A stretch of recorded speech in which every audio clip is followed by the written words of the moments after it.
3 की चर्चा करेंगे। चैप्टर का नाम होगा पश्चिम और दक्षिण भारत में गैर ब्राह्मण आंदोलन। इससे पहले पहले और दूसरे चैप्टर के लेक्चर ऑलरेडी अपलोड हैं। यदि आपने उन लेक्चरों को नहीं सुना है तो सबसे पहले उन लेक्चरों को जरूर सुनिएगा। इसके साथ साथ यदि आप हमारे चैनल पर नए हो तो चैनल से जरूर जुड़िए। तो चलिए शुरू करते हैं आज की क्लास। तो देखो, आज की क्लास में सबसे पहले हम ये समझते हैं कि जब हम 19th सेंचुरी की इंडिया की बात करते हैं, 19वीं शताब्दी के भारत की बात करते हैं, तो दो चीज़ें समाज में एक साथ चल रही थी। पहली चीज़ समाज में ये चल रही थी कि लोगों के अंदर ब्रिटिश शासन के खिलाफ विरोध की भावना उत्पन्न हो रही थी। सभी लोगों को ये लग रहा था कि जो ये ब्रिटिश शासन है, ये किसी न किसी रूप से हमारा आर्थिक शोषण कर रहा है, हमारा सामाजिक शोषण कर रहा है, हमारा राजनीतिक शोषण कर रहा है। ऐसे में समाज का एक वर्ग ऐसा था जो इस ब्रिटिश शासन के खिलाफ विरोधी भावनाओं से भर चुका था। जबकि समाज में जो दूसरी चीज़ चल रही थी वो ये चल रही थी समाज का आंतरिक सुधार। क्योंकि समाज में जो नियम चल रहे थे वो वर्ण व्यवस्था के नियम थे। वर्णों के आधार पर समाज को बांटा गया था। ब्राह्मण, क्षत्रिय, वैश्य और शूद्र, ये 4 वर्ण थे। और इन वर्ण क्रम में ब्राह्मण और क्षत्रियों की स्थिति जो थी वो सर्वोच्च थी, जबकि शूद्रों की स्थिति सबसे निम्न थी। ऐसे में कुछ लोग ऐसे थे जो समाज सुधारों के प्रति पूरी तरीके से अपने आप को प्रतिबद्ध कर रखा था उन्होंने। इतना ही नहीं, वो जाति व्यवस्था के नियमों की ना सिर्फ आलोचना करेंगे बल्कि जाति व्यवस्था में सुधार के लिए वो अपना जीवन तक खपा देंगे। जबकि कुछ लोग ऐसे होंगे जो ब्रिटिश शासन के खिलाफ भारत की स्वतंत्रता के लिए अपना बलिदान देंगे। जहां हम इस चैप्टर में यही पढ़ने वाले हैं कि किस प्रकार से समाज में जातिगत व्यवस्था में सुधार के लिए ज्योतिराव फूले का जो योगदान था वो क्या था। और तमिलनाडु में अगर हम आत्मसम्मान आंदोलन की बात करें तो वो कितना हद तक प्रभावी रहा था। ईवी रामास्वामी नायकर पेरियार की जो भूमिका थी आत्मसम्मान आंदोलन में वो क्या थी, क्या ये आंदोलन सफल हो पाए या कुछ सीमाओं में बंद कर रह गए, ये सारी चर्चा हम करने जा रहे हैं। तो जो इस सामाजिक सांस्कृतिक पृष्ठभूमि है, यहाँ पर यही चीज़ें लिखी हुई हैं। अब हम यहाँ से शुरुआत करते हैं महाराष्ट्र में सांस्कृतिक संघर्ष से। तो देखो भाई, महाराष्ट्र में अगर आप सांस्कृतिक संघर्ष की बात करोगे तो मुद्दा वहीं से शुरू होता है। महाराष्ट्र का जो पारंपरिक समाज था वो वर्णाश्रम से संबंधित था, जिसके अंतर्गत 4 वर्ण थे, जैसा कि मैंने अभी बताया, ब्राह्मण, क्षत्रिय, वैश्य और शूद्र। इस समाज के स्तरीकरण में जो विभिन्न जातियां थीं उनके बीच में जो संबंध थे वो अपवित्रता और पवित्रता के नियमों के आधार पर थे। उच्च जातियों को पवित्र जाति माना गया, जबकि निम्न जातियों को अपवित्र कहकर सदा सदा के लिए अपमानित किया गया। जाति व्यवस्था में ब्राह्मण जाति चूंकि सबसे ऊपर थी, इसलिए सारे अधिकार और सारी सुविधाएं भी किसको मिली हुई थी, ब्राह्मण जाति के लोगों को मिली हुई थी। समाज में बहुत सारे अंधविश्वास थे, समाज में बहुत सारे अमानवीय व्यवहार थे, समाज में कुछ चीज़ें ऐसी थी जो मानवता के लिए बहुत ज़्यादा खतरनाक थी। महाराष्ट्र की अगर आप पॉपुलेशन की बात करोगे तो 74.8% लोग वहाँ पर हिंदू थे। 1881 यानी कि 1881 की जो जनगणना है उसके हिसाब से जो महाराष्ट्र में अन्य समुदाय थे वो कुणबी और मराठा थे, जो कि यहाँ के मुख्य समुदाय थे। कुल जनसंख्या का लगभग 55.25% जो था वो कुणबी और मराठा समुदायों का ही था। तो ग्रामीण समाज में अगर आप देखोगे, महाराष्ट्र के ग्रामीण समाज में जो कुणबी लोग थे ये आर्थिक रूप से समर्थ थे, ये धनवान थे, धनी किसानों का वर्ग था। इसलिए कृषि पर किसका नियंत्रण था, कृषि पर नियंत्रण था कुणबी लोगों का। लेकिन पारंपरिक विचारधाराएं और जाति प्रथा जो थी उसकी वजह से ब्राह्मणों की स्थिति यहाँ पर सबसे सर्वोच्च थी। ब्राह्मणों ने कर्मकांड, शिक्षा और ज्ञान पर एक अधिकार कर रखा था, जिसकी वजह से आने वाले समय में उन्हीं को सबसे ज़्यादा प्रॉफिट हुआ। क्योंकि ब्राह्मण ज्ञानी थे, इसलिए ब्रिटिश शासनकाल के दौरान उन्होंने अंग्रेजी शिक्षा को भी बहुत तेज़ी से अपना लिया और समाज के रंग रूट में वो बदल गए। और जिसकी वजह से औपनिवेशिक शासन के दौरान जो ब्राह्मण थे वो उच्च पदों पर आश्रित हुए और उस दौरान वो छाए रहे। उसका रीज़न ये था क्योंकि पहले से ही वो शिक्षक थे।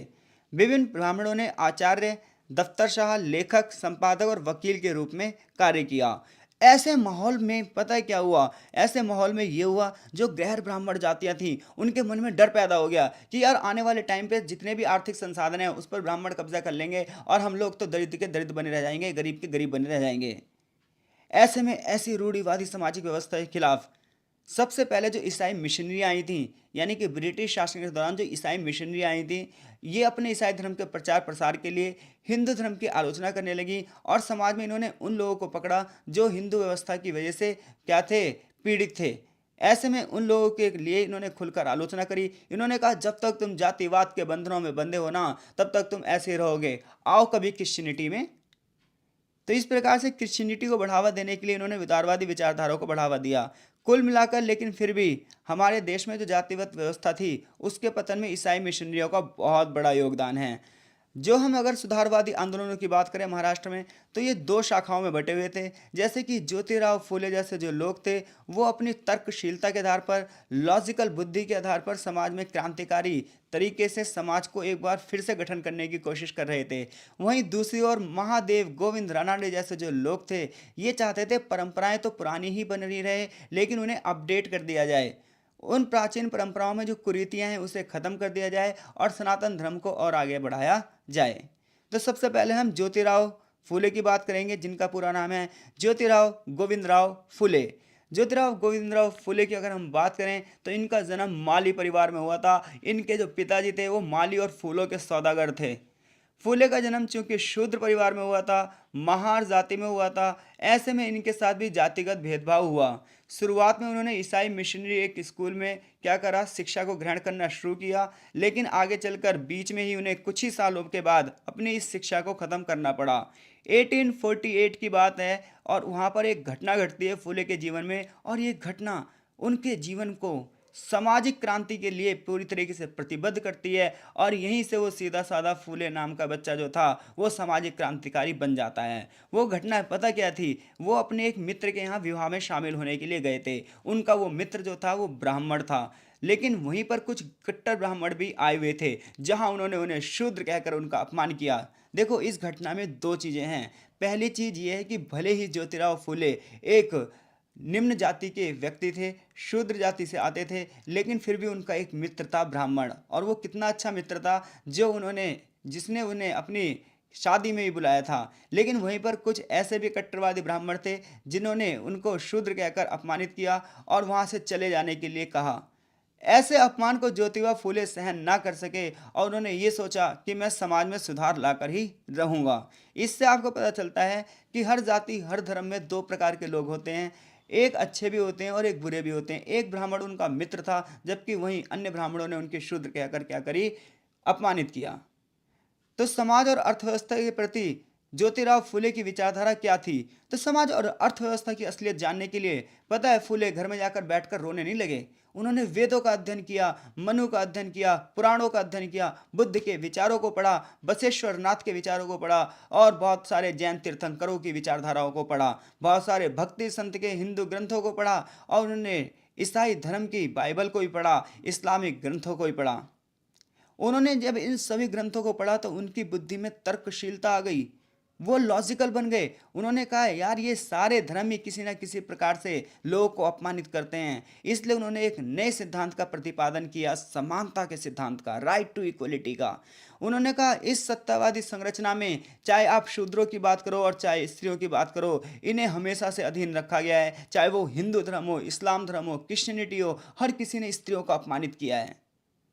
ज्योतिराव फूले का जो तर्क बुद्धिता का सिद्धांत था, जो लॉजिकल रीजनिंग का सिद्धांत था, वो पता है क्या था? वो ये कहता था अंधविश्वासों को फॉलो मत करो। कर्म कांड का उन्होंने विरोध किया, सांस्कृतिक व्यवहार को, जो पारंपरिक धारणा थी उसको समाप्त करने की मांग करी। उन्होंने अनुचित संस्थानों का समर्थन करने वाले जितने भी धर्म ग्रंथ थे उसे मानने से मना कर दिया। उन्होंने हिंदू धर्म ग्रंथों को पूरी तरीके से मानने से मना कर दिया।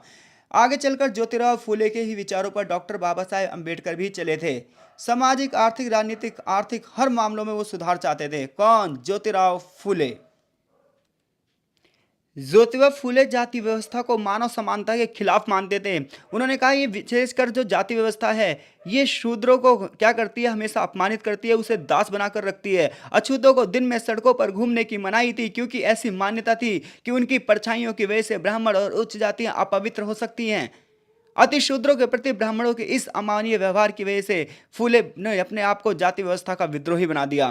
फूले ने इतिहास की व्याख्या करने के बाद कहा कि ये जो विदेशी आर्य भारत में आए थे, ये आर्य जनजाति के लोग जो भारत में आए थे, इन्होंने ही यहाँ पर आकर अपनी इस अपमानित व्यवस्था को क्या करा, स्थापित किया। फूले ये कहते थे इन लोगों ने द्रविड़ लोगों को हरा दिया। देखो जो साउथ इंडिया की जनजाति है उसे द्रविड़ जनजाति कहा जाता है। तो फूले ने इतिहास की व्याख्या करने के बाद ये कहा कि जितने भी विदेशी आर्य लोग आए थे, इन्होंने यहाँ के मूल निवासियों को ऊपर ये असमान जाति व्यवस्था लागू कर दी। शुरुआत में भारत ऐसा नहीं था, यहाँ पर ऐसी जाति व्यवस्थाएं नहीं थी, यहाँ पर वर्ण नियम कठोर नहीं थे। लेकिन जब आर्य जाति आई, उन्होंने वेदों का निर्माण किया और उसके परिणाम था इन्होंने इस जाति व्यवस्था को क्या कर दिया, घोषित कर दिया। और आइए यही जाति व्यवस्था शूद्रों के अपमान के लिए क्या है, जिम्मेदार है। इस प्रकार से ज्योतिबा फूले जाति व्यवस्था के विरोधी हो गए और उन्होंने बड़े पैमाने पर जो सदियों पुरानी असमानता थी उसके खिलाफ अपने जीवन को झोंक दिया। जब से हिंदू धर्म ने जाति व्यवस्था को उचित ठहराया था, उसे स्वीकृति दी थी, फूले ने उसे पूरी तरीके से निकार दिया था। वो मूर्ति पूजा में विश्वास नहीं करते थे। उन्होंने बड़े पैमाने पर व्यंग्यात्मक लेख लिखे। उन्होंने मूर्ति पूजा, कर्मकांड, पुरोहिताई, कर्म सिद्धांत, पुनर्जन्म, स्वर्ग, इन सभी चीजों की आलोचना करी। फूले ने कहा ईश्वर एक है और उसे व्यक्त नहीं किया जा सकता। ईश्वर एक है जिसे मूर्त रूप नहीं दिया जा सकता। उनका मानना था कि धर्म ने पुरुषों और स्त्रियों की स्वतंत्रता, उनकी समानता, उनकी श्रम गरिमा और ऐसे 33 सिद्धांत थे जिन्हें उन्होंने क्या करा है, दूषित किया है। फूले ने लिखा ब्राह्मण शूद्रों से वेदों को छिपाते थे क्योंकि उन्हें डर था कहीं शूद्र भी पढ़ लिख कर उनके बराबर ना आ जाएं। उन्होंने बहुत अच्छे लाइन लिखी है, जैसा कि मैंने यहाँ हाईलाइट कर रखी है। फूले ने कहा बिना किसी ताकत के आप समृद्ध नहीं बन सकते, यानी कि बिना पावर के आप विकसित नहीं हो सकते। बिना नैतिकता के ताकत मिल नहीं सकती, यानी कि विचारों में नैतिकता होनी चाहिए, एथिक्स होनी चाहिए, समाज के प्रति अच्छी भावना होनी चाहिए। बिना ज्ञान के लेकिन नैतिकता नहीं मिल सकती। हर एक बंदा एथिकल नहीं हो सकता जब तक बंदा ज्ञानी ना हो, क्योंकि जो बंदा ज्ञानी नहीं है वो समाज में एक भाईचारा नहीं बढ़ा सकता। जो समाज में ज्ञानी नहीं है वही हिंसात्मक विचार को बढ़ावा कर सकता है। और उन्होंने कहा बिना शिक्षा के ज्ञान नहीं है, यानी कि वो क्या कह रहे हैं, बिना ताकत के समृद्धि नहीं मिल सकती आपको, और नैतिकता, बिना नैतिकता के ताकत नहीं मिल सकती आपको, और बिना ज्ञान के नैतिकता नहीं मिल सकती आपको, और बिना शिक्षा के ज्ञान नहीं। यानी कि सबसे पहले समाज में सभी लोगों को शिक्षा प्राप्त करनी चाहिए। शिक्षा से ज्ञान, ज्ञान से नैतिकता, नैतिकता से समृद्धि, और समृद्धि से समाज को आप अच्छा बना लो। और उन्होंने ब्रिटिश सरकार से यह आग्रह किया कि किसान वर्ग को किसान वर्ग से ही चुने गए शिक्षकों द्वारा पढ़ाया जाना चाहिए। उन्होंने कहा हिंदू समाज में स्त्रियां और अछूत सबसे ज्यादा पीड़ित थे।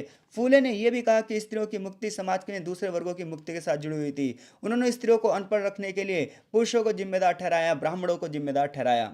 1855 में यानी कि 1885 में एक पैम्फलेट था जिसका नाम था इशारा, जिसमें उन्होंने आर्थिक समस्याओं से छुपे हुए जो लेख थे वो लिखे थे। बड़े पैमाने पर उन्होंने इशारा पैम्फलेट के माध्यम से जो समाज की समस्याएं थी उनको लिखा था, और बड़े पैमाने पर जमींदारों की आलोचना करी थी। उन्होंने कहा ये जो जमींदार हैं, ये जो महाजन हैं, बड़े पैमाने पर किसानों का शोषण करते हैं।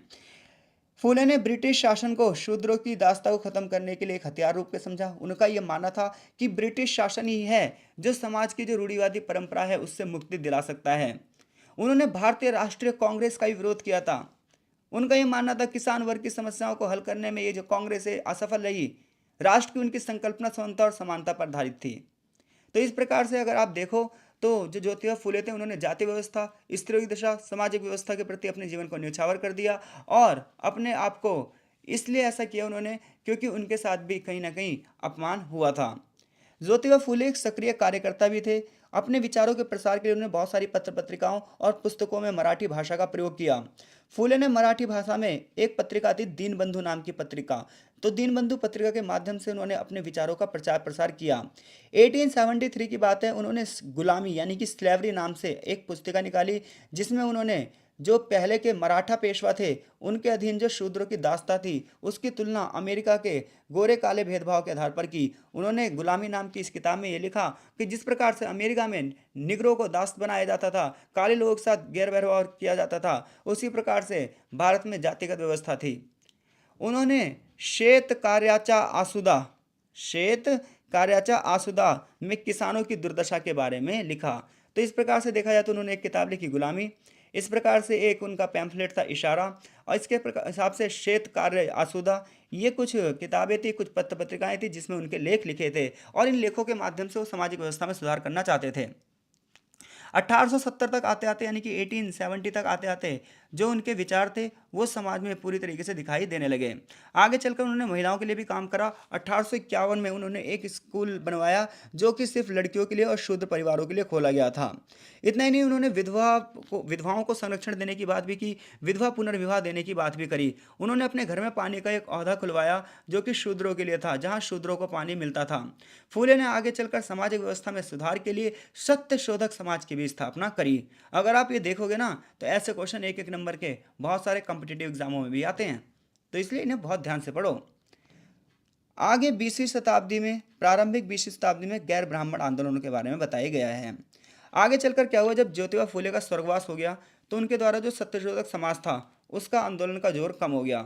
आगे चलकर कोल्हापुर में छत्रपति शाहू जी महाराज ने सत्यशोधक समाज की स्थापना फिर से करी और उन्होंने इस आंदोलन को फिर से पुनर्जीवित करने की कोशिश करी, लेकिन ये आंदोलन उतना जोर नहीं पकड़ सका जितना जोर इसने ज्योतिबा फूले के टाइम पीरियड पर पकड़ा था। साहू महाराज के अंतर्गत ये जो आंदोलन था ये उच्च जाति के गैर ब्राह्मण व्यापारियों और जमींदारों के हाथों में चला गया। यानी कि ज्योतिबा फूले जब सत्यशोधक समाज की स्थापना कर रहे थे तो उन्होंने निम्न लोगों को रखा, गरीब लोगों को भी रखा, किसानों की बात भी करी, लेकिन उनके मरने के बाद जब शाहू जी महाराज ने इस आंदोलन को आगे बढ़ाया, सत्यशोधक समाज को आगे बढ़ाया, तो धीरे धीरे करके उच्च वर्ग के लोग इसमें आ गए। यानी कि थे तो गैर ब्राह्मण ही, लेकिन अमीर लोग आ गए थे। तो ऐसे में ना गरीबों को जो था, गरीबों की बात ही नहीं की गई। यानी कि निम्न जाति के लोगों में ही जो लोग अमीर हो गए, धनी हो गए, समृद्ध हो गए, वो लोग अपनी भलाई के लिए सत्यशोधक समाज का यूज़ करने लगे, वो अपने राजनीतिक लाभों के लिए इसका यूज़ करने लगे, और जो गरीब था उसकी स्थिति वैसे की वैसी बनी रही। इस लाइन से हम क्या सीखते हैं? इस लाइन से हमें पता चलता है कि जातिगत व्यवस्था मायने नहीं रखती, आर्थिक व्यवस्था मायने रखती है। अगर कोई व्यक्ति आर्थिक रूप से सक्षम है ना, तो पता है क्या है, उसके लिए जाति और धर्म मायने नहीं रखता, क्योंकि समाज उसका सम्मान करता है उसकी हैसियत के हिसाब से। आगे चलकर अंग्रेजों ने सुधार की शुरुआत करी और 1919 में मॉन्टेग्यू चेम्सफोर्ड सुधारों के नाम से एक एक्ट आया जिसे हम 1919 का एक्ट कहते हैं। इस एक्ट में जो साहू जी महाराज थे उन्होंने ये कहा कि जातीय परिषदों की स्थापना की जाए और जो गैर ब्राह्मण लोग हैं उन्हें भी राजनीतिक अधिकार दिए जाएं। तो कुल मिलाकर आंदोलन का स्वरूप कैसा था? तो कुछ इतिहासकारों का ये मानना है, जैसे कि अनिल सील जैसे इतिहासकारों का ये मानना है कि जो परंपरागत शिक्षित जाति थी और ख़ासतौर पर जो ब्राह्मण थे, ब्राह्मणों ने औपनिवेशिक शासनकाल के हिसाब से अपने आप को जल्दी ढाल लिया। उसका रीज़न था वो शिक्षित थे, उन्होंने जल्दी से अंग्रेजी सीख ली, बहुत सारे व्यापार और नौकरशाही पर उन्होंने नियंत्रण कर लिया। जबकि जो निम्न जातियाँ थी वो अशिक्षित थी, इस वजह से उन्हें आगे चलकर जो समाज में पॉसिबिलिटीज़ थी, अपॉर्चुनिटीज़ थी, उनका उन्हें जो है फ़ायदा नहीं मिला। तो इस प्रकार से अगर हम देखें तो ज्योतिराव फूले का जो योगदान है वो एक बहुत बड़ा योगदान है। कहाँ पर? पश्चिम भारत में। तो यहाँ से अगर क्वेश्चन ये बनता है कि वर्णाश्रम धर्म क्या था, उसमें अति शूद्रों की क्या स्थिति थी, ज्योतिबा फूले सामाजिक क्रांतिकारी क्यों बने, ज्योतिबा फूले के मुख्य विचारों की व्याख्या कीजिए, या फिर सत्यशोधक समाज क्या है, या फिर ज्योतिबा फूले की मूल विचारधारा से साहू जी की विचारधारा किस प्रकार से भिन्न थी। तो साहू जी की विचारधारा भिन्न ये थी, इसमें सिर्फ उच्च वर्ग के लोगों का योगदान दिया गया और उन्होंने ब्रिटिश शासन के साथ मिलकर कानून सुधारों की बात की। आगे इस चैप्टर में दक्षिण भारत में गैर ब्राह्मण आंदोलनों के बारे में बताया जाएगा, जिसमें हम ईवी रामास्वामी न्यायिकार के बारे में पढ़ेंगे। तो इस चैप्टर के इस भाग में इतना ही रखते हैं, मिलते हैं इस चैप्टर के दूसरे भाग में। इस चैप्टर के इस भाग में बस हमने पश्चिम भारत के सामाजिक सुधारों की बात करी और उसमें हमने ज्योतिबा फूले के योगदान की चर्चा की। मिलते हैं आपसे इस चैप्टर के नेक्स्ट भाग में, तब तक के लिए आपका बहुत बहुत धन्यवाद।